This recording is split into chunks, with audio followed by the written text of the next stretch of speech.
Everyone, welcome to our YouTube channel it's Keshav learners. तो आज के इस वीडियो के अंदर हम पढ़ने वाले हैं अपने chapter number 2 inside our earth of class 7 geography. तो देखिए, जैसे हमने क्लास 6 की एनसीईआरटी जो है वो बहुत अच्छे से कंप्लीट कर ली थी, हिस्ट्री भी और जियोग्राफी भी, और हमने क्लास 7 के जियो का शुभारंभ कर रखा था, जिसके अंदर हमने चैप्टर 1 कवर कर लिया था विद इट्स क्वेश्चन आंसर्स। तो आज हम पढ़ने वाले हैं अपना chapter number 2 inside our earth. तो आई होप कि आपने चैनल को सब्सक्राइब कर दिया होगा, और प्लीज़ वीडियो को लाइक पे ज़रूर कर दीजिएगा, ठीक है, ताकि आपका ही फ़ायदा है। देखो, इसमें अगर आप सब्सक्राइब करोगे आप तक डेली टू डेली जो वीडियोस है वो आती रही, ठीक है। तो चलिए स्टार्ट करते हैं अपना आज का चैप्टर। और हाँ, आई होप कि आप लोगों ने अपनी एनसीईआरटी की जो बुक है वो भी खोल रखी होगी। वैसे तो मैं एनसीईआरटी की पीडीएफ खोलने ही वाली हूँ, बट अगर मैं आपको कुछ इंपॉर्टेंट बताऊंगी तो आप उसमें मार्क कर सको, इसलिए कह रही हूँ, ठीक है। तो चलिए स्टार्ट करते हैं आज का chapter. So once again hello from my side, let's start it. हाँ जी, तो ये देखो, ये रही हमारी पीडीएफ। तो हमारा चैप्टर है chapter number 2 inside our earth. तो सबसे पहले हम बात कर लेते हैं। और हाँ, मैं आपको एक और बात बता दूं, इस चैप्टर की मैंने वीडियो जो है वो यूट्यूब पर अपलोड कर दी थी, but due to some glitches वो कहीं से आई हुई है वीडियो, तो वो जो वीडियो है वो ग्लिचफुल है। सो इस वजह से मैंने दूसरी वीडियो जो है वो ये अपलोड कर रही हूँ मैं, ठीक है। आई होप कि अच्छे से अपलोड हो जाए। तो हाँ जी, इसके अंदर सबसे पहले हम पढ़ेंगे अपनी अर्थ के बारे में कि हमारी अर्थ कितने लेयर से बनी हुई है, ठीक है। उसके बाद हम पढ़ेंगे कुछ रॉक्स के बारे में, ठीक है, कि कितनी टाइप्स की रॉक्स हैं। हम इसमें माइंस पढ़ेंगे, कुछ इंपॉर्टेंट फैक्ट्स पढ़ेंगे, ठीक है। तो चलो स्टार्ट करते हैं। तो सबसे पहले हम बात करते हैं आवर अर्थ। तो देखो, जो हमारी अर्थ है वो क्या है, हमारा होमलैंड है। अब होमलैंड कैसे है, देखो, अर्थ जो है ना वो एक डायनेमिक प्लैनेट है। सबसे पहली बात तो ये आपको याद रखना है कि अर्थ एक डायनेमिक प्लैनेट है, ठीक है, क्योंकि ये क्या होता है, ये इसके अंदर और आउटसाइड चेंजेस होते ही रहते हैं कॉन्स्टेंटली, ठीक है। अब अंदर चेंजेस होंगे, कई बार प्लेट्स मूव करती है तो अर्थक्वेक आता है, और आउटसाइड कैसे चेंजेस होती है वो कभी ह्यूमन बींग्स कर देते हैं तो कभी नेचर के थ्रू हो जाती है, ठीक है। तो अर्थ क्या है, हमारा होमलैंड है, यहाँ पर हम रहते हैं, ठीक है, ये हमारा घर बार सब है। उसके बाद ये एक डायनेमिक प्लैनेट है, क्यों, क्योंकि इसके अंदर क्या होते हैं, इसके अंदर और बाहर दोनों तरफ क्या होते हैं, चेंजेस जो है वो अंडरगो होते रहते हैं, ठीक है। तो हम पढ़ने वाले हैं अपनी अर्थ के बारे में। तो देखो, जो हमारी अर्थ होती है ना, जैसे एक अनियन होता है, जस्ट लाइक एन अनियन, जिस तरह से एक अनियन होता है ना, उसी तरह से हमारी जो अर्थ है वो सेवरल लेयर से बनकर मिली है। अब हमें पता है इस टाइप का कुछ अनियन है, सपोज हमारा 1 लेयर, 2 लेयर, 3 लेयर, ठीक है। तो उस पर कितनी सारी लेयर्स होती है। सेम इसी तरह से जो हमारी अर्थ है वो भी कई सारी लेयर से बनकर मिली है, ठीक है। और वो लेयर्स कैसी है, कॉन्सेंट्रिक। अगर आपसे पूछे कि अर्थ जो है वो किसी प्रकार की लेयर से मिलकर बनी है, तो आपने बताना कि वो कोसेंट्रिक लेयर से मिलकर बनी है, ठीक है। तो हमारी 3 मेजर लेयर्स है, पहले मैं बता देती हूँ, फिर डिटेल में हम करेंगे। सबसे पहली है हमारी क्रस्ट, नेक्स्ट है हमारी मेंटल, और थर्ड है हमारी कोर, ठीक है। तो देखो, क्रस्ट, मेंटल, कोर। अब इसकी का आप ट्रिक भी बना सकते हो, देखो कैसे।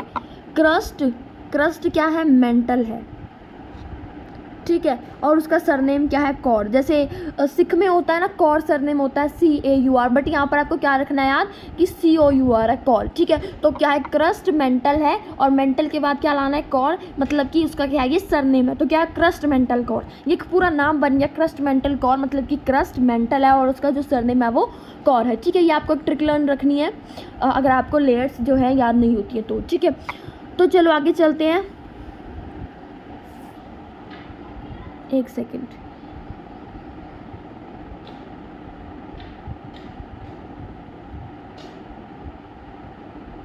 हाँ जी, तो देखो, अब हम बात कर लेते हैं जो अपर मोस्ट लेयर है। ये आपको डायग्राम दिखाई दे रखा होगा, देखो यहाँ पर जो सबसे अपर मोस्ट लेयर है वो है हमारी क्रस्ट।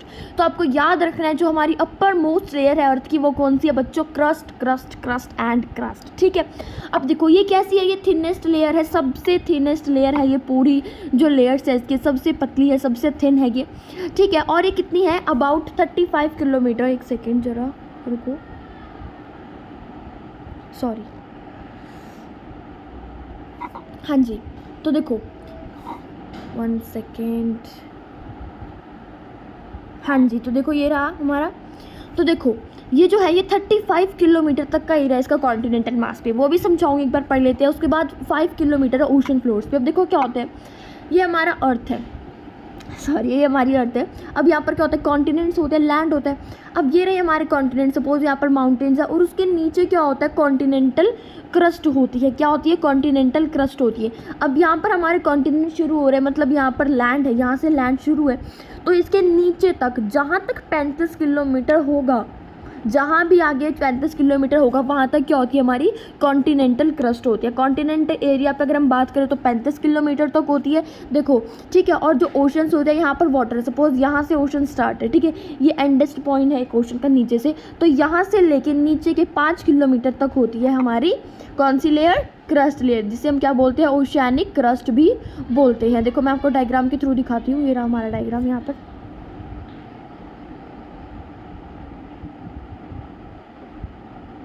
यहाँ देखो कॉन्टिनेंट है, ठीक है, ये दे रखा है यहाँ पर कॉन्टिनेंट, और उसके नीचे का एरिया क्या है, ये कॉन्टिनेंट क्रस्ट है पूरा का पूरा, ये 35 किलोमीटर तक। और यहाँ पर देखो ये ओशन है और ये ओशनिक क्रस्ट है, यहाँ इसके नीचे 5 किलोमीटर तक। तो आपको एक बात याद रखनी है, जहाँ से कॉन्टिनेंट शुरू होगा, यहाँ से हमारे देखो कॉन्टिनेंट शुरू हो रहे हैं, तो इसके नीचे जितना भी 35 किलोमीटर होगा, कॉन्टिनेंट का 35 किलोमीटर तक हमारी क्रस्ट लेयर होती है और ओशन के नीचे 5 किलोमीटर तक होती है, ठीक है। तो कॉन्टिनेंट के नीचे जो 35 किलोमीटर तक होती है उसे हम बोलते हैं कॉन्टिनेंटल क्रस्ट, और जो ओशन के नीचे 5 किलोमीटर तक होती है हम उसे बोलते हैं ओशनिक क्रस्ट। अब देखो मेन मिनरल्स कौन से होते हैं जिनसे जो कॉन्टिनेंटल मास है वो मिलकर बनता है, वो होते हैं हमारे एक सिलिका और एल्यूमिनियम, ठीक है।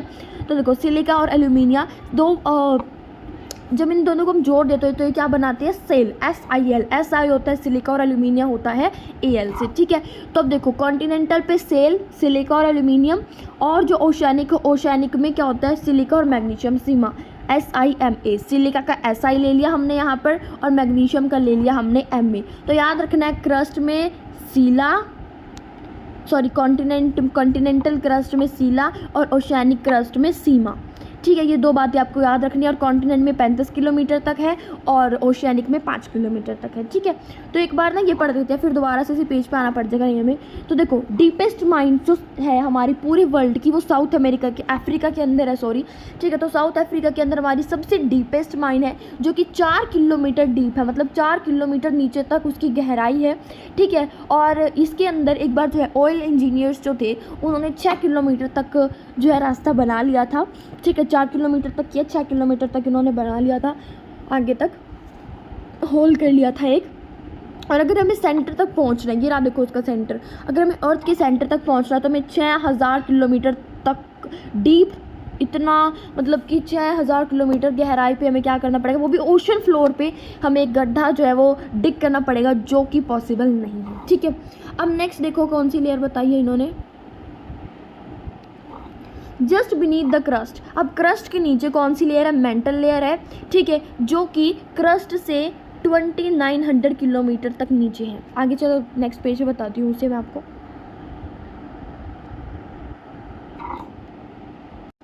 हाँ जी, तो देखो होता क्या है, ये हमारी क्रस्ट लेयर है, ठीक है, 35 किलोमीटर कॉन्टिनेंट में और ओशन में 5 किलोमीटर। अब जहाँ पर क्रस्ट लेयर ख़त्म हो रही है उससे नीचे 2900 किलोमीटर जहाँ तक भी होगा, ठीक है। क्रस्ट 35 है एक साइड 5 है, 5 किलोमीटर। अब जहाँ पर क्रस्ट ख़त्म हो रही है उससे नीचे 2900 किलोमीटर तक हमारी कौन सी लेयर होती है, मेंटल लेयर होती है, ठीक है। ये इनर मोस्ट लेयर होती है, मतलब बीच की लेयर होती है ये, ठीक है। और ये किन दो मिनरल से मिलकर बनती है, हमारा एक है निकल और दूसरा है हमारा आयरन, ठीक है। आयरन को हम क्या बोलते हैं, फेरस भी बोलते हैं, इस करके इसका नाम क्या है, नाइफ, NiFe निकल, कैनाई और Fe फेरस, जिसे हम आयरन भी बोलते हैं, उसका Fe, ठीक है। इसका जो होता है यहाँ पर बहुत ज़्यादा हाई टेम्परेचर होता है, हाई प्रेशर होता है यहाँ पर, क्योंकि इनर मोस्ट लेयर हमारी होती है। अब देखो जो क्रस्ट लेयर है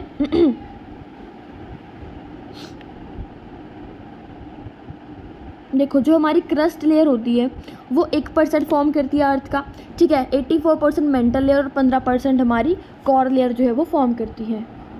एक सेकंड, मैंने आपको ऊपर मेंटल लेयर के बारे में बताया था, ये मैंने आपको कोर लेयर के बारे में बताया, ये आप याद रखना, ठीक है। मेंटल लेयर जो वो 2900 किलोमीटर तक फैली होती है नीचे तक, ठीक है। और जो कोर लेयर है वो 35 किलोमीटर, मतलब जहाँ पर 2900 किलोमीटर ख़त्म होंगे उससे नीचे 35 किलोमीटर तक हमारी कोर लेयर होती है, जो दो मिनरल से बनकर मिलती है, निकल और फेरस, ठीक है। जहाँ पर बहुत ज़्यादा हाई टेम्परेचर होता है, हाई प्रेशर होता है, इनर मोस्ट लेयर हमारी होती है।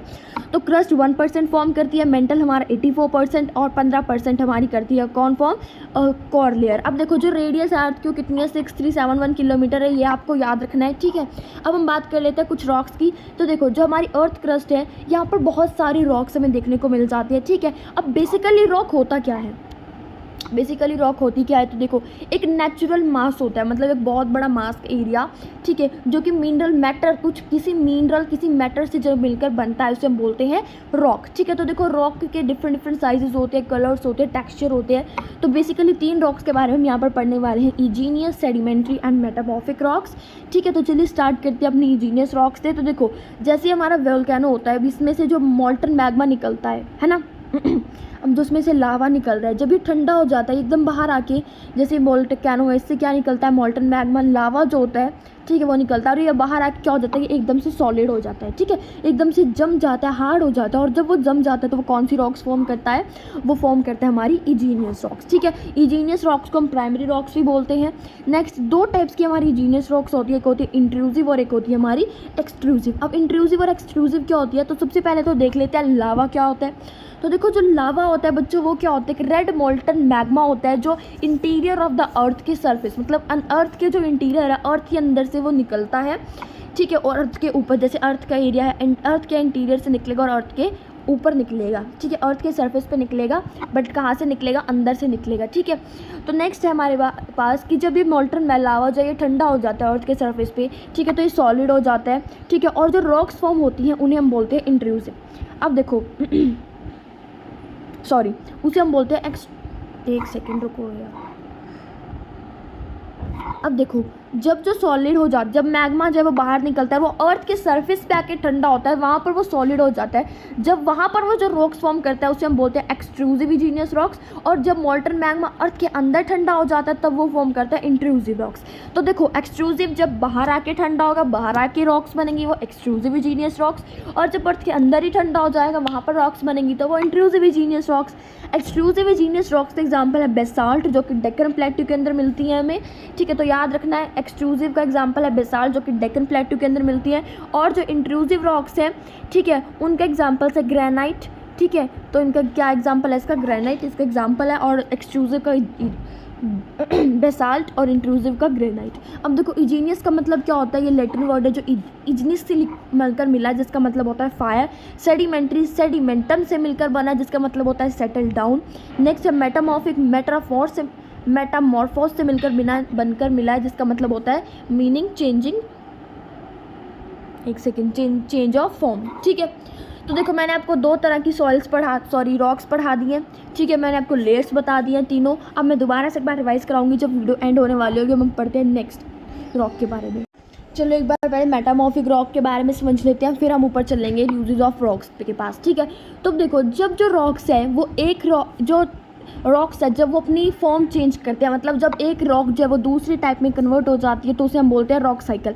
अब देखो यहाँ पर ये रॉक साइकिल आपको दिखाया गया है, जो मेटामॉर्फिक रॉक है, ठीक है। सबसे पहले मैग्मा लेती है, मैग्मा होता है जब वो ठंडा हो जाता है तो उससे बनती है हमारी इजीनियस रॉक्स। इजीनियस रॉक्स के बाद क्या होता है? वो जब सेडिमेंट्स, जब वो टुकड़ों में टूट जाती है, ठीक है, उसे हम बोलते हैं सेडिमेंट्स। और वो जब टुकड़े दोबारा से आपस में जुड़ते हैं उसे हम बोलते हैं सेडिमेंट्री रॉक। और जो सेडिमेंट्री रॉक है वो देन मेटामॉर्फिक रॉक के अंदर क्या हो जाती है? कन्वर्ट हो जाती है, ठीक है। तो हमने पढ़ा, अब दोबारा से पढ़ लेते हैं। देखो हमने पढ़ा जैसे कि मोल्टन मैग्मा जब सॉलिडिफाई हो जाता है, जब वो जम जाता है, तब वो इजीनियस रॉक बनाता है, हमने पढ़ा है, ठीक है। और जब इजीनियस रॉक छोटे छोटे पार्टिकल्स के अंदर जो होता है टूट जाता है, ठीक है, तो वो दोबारा से क्या करता है? और वो जब दोबारा से डिपॉजिट होती है वो सेडिमेंट्स, देखो इजीनियस रॉक टुकड़ों में टूटा, सेडिमेंट्स से टूटा, और जब वो दोबारा से एक सेडिमेंट्स जो है वो जुड़ जाते हैं, तो वो क्या बनाती है? हमारे सेडिमेंट्री रॉक्स बनाते हैं, ठीक है। उसके बाद क्या है? उसके बाद क्या होता है? जब इजीनियस रॉक्स और जो सेडिमेंट्री रॉक्स हैं उन्हें हम प्रेशर और हीट में रखते हैं, तो वो क्या बन जाती है? हमारी मेटामॉर्फिक रॉक्स बन जाती है, ठीक है। तो आया आपको समझ में? और जब दोबारा से जो ये मेटामॉर्फिक रॉक जो है पिघल जाती है, कूल हो जाती है, ठीक है, तो ये दोबारा से क्या बना देती है? जब ये इजीनियस मैग्मा जो है वो दोबारा से ठंडा हो जाता है, सॉलिडिफाई हो जाता है, तब वो दोबारा से इजीनियस रॉक्स बना देता है, ठीक है। तो दोबारा से देख लो, अगेन मैग्मा जो है वो जब ठंडा होगा वो इजीनियस रॉक्स बनाएगा। और जब इजीनियस रॉक्स कहीं सेडिमेंट्स में टूट जाएगा और जब दोबारा से वो जुड़ जाएगा आपस में, तो वो सेडिमेंट्री रॉक्स बनाएंगे। और जब सेडिमेंट्री रॉक्स को हम हीट और प्रेशर के अंदर रखेंगे, वो बनाएंगे हमारी मेटामॉर्फिक रॉक्स, ठीक है। तो ये था हमारा सारा का सारा रॉक साइकिल, जब एक फॉर्म से दूसरी फॉर्म में चेंज होता है, ठीक है। नेक्स्ट हमारे पास है रॉक्स के यूजेस के बारे में हम पढ़ेंगे। देखो अगर हम पढ़ते हैं रॉक्स के यूजेस के बारे में, तो देखो जो रॉक्स है वो हमारे लिए बहुत ज़्यादा यूज़फुल होती है। क्यों? अब देखो आप ही बताओ, रॉक से हम क्या क्या करते हैं? घर बनता है रॉक से, ठीक है, बिल्डिंग्स बनती हैं, रोड्स बनते हैं, और कई बार बच्चे क्या करते हैं, पिट्ठू वगैरह खेल लेते हैं, गिट्टी वगैरह जिसे हम स्टैपू बोलते हैं, उनके इंग्लिश में नाम दिए हुए आप देख लेना, ठीक है, ये हम उनसे वो खेलते हैं। अब हम बात कर लेते हैं एक एक्टिविटी के बारे में। रेड फोर्ट है और हमारा ताजमहल है। अब रेड फोर्ट जो है वो किससे मिलकर बना है? रेड सैंडस्टोन से, और जो हमारा ताजमहल है वो मिलकर बना है हमारा वाइट मार्बल से, ठीक है। तो आपसे क्वेश्चन पूछ सकते हैं कि भाई अच्छा इधर रेड फोर्ट किससे मिलकर बना है बताओ ना ज़रा। तो आप क्या बोलोगे कि रेड सैंडस्टोन से, और ताजमहल तो आप बताओगे ताजमहल बना है हमारा वाइट मार्बल से, ठीक है। तो ये हो गया हमारा। नेक्स्ट पे हम चलते हैं,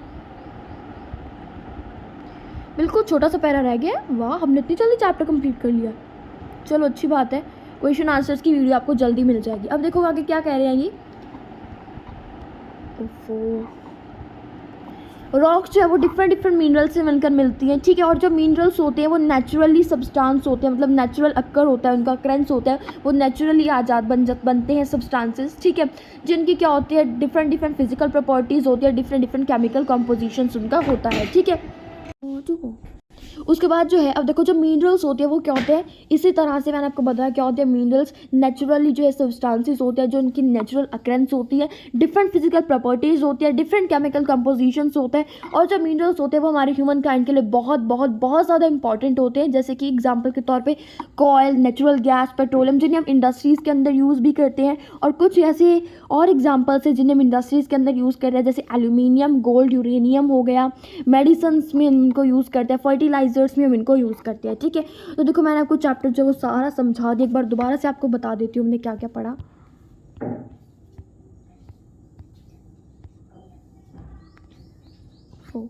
तो देखो मैंने आपको बताया 3 लेयर्स के बारे में। सबसे पहले हमारी क्रस्ट जो 1% फॉर्म करती है, जो कॉन्टिनेंटल एरिया में हमारी होती है 35 किलोमीटर, और ओशियानिक एरिया में होती है हमारी 5 किलोमीटर। उसके बाद आती है हमारी मेंटल लेयर, जो कि क्रस्ट 2900 किलोमीटर तक नीचे तक होती है, वो हमारी अर्थ का 84% फॉर्म करती है। उसके बाद आती है हमारी कोर लेयर, जो कि क्या करती है 15% हमारी अर्थ का फॉर्म करती है,